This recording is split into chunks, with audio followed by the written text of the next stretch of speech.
khona nizoyilalela mnqundo omzulu mnqundo kaShaka nandikhona nizoyimamela mna ndithi kuwe kwenza kantoni uShaka wenzeni manje manje masongithiwa kahle hayi sukani yena unangqondo man nawuna useless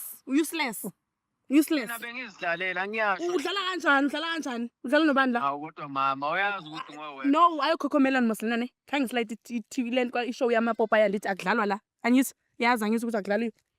ngiyaxolisa phela uxolisa for ukuthi wenzeni ngisamfundo mfana hle ngisamfundo ngicela siyeke ne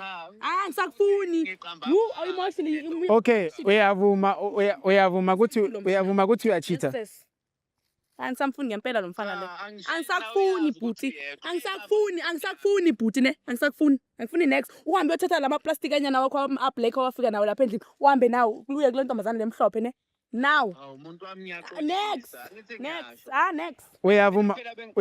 uyavuma ukuthi uyachitha hawu ngijwala kabi lo mfana umuntu wami yazi mina ngichithi yazi awuchithi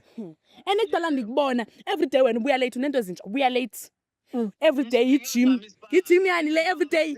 everyday weekly Monday to Sunday i-gym yini kanti inkinga yakho sengitholile ukuthi umuntu onjani mhloboni ngisafuna i-next ndi-right ngawe ndi-right mangiphethe mina ngithi kumele ngiyofana Right ngawe. lapha ebusuku next ebusuku mfowethu khuluma iqiniso alo mfana hle so that azokuxolela my sister yazi into endihlanyisa ukuthi still usakhuluma amanga lo mfana usakhuluma amanga if still ukakhuluma iqiniso uzokuxolela trust Hehe.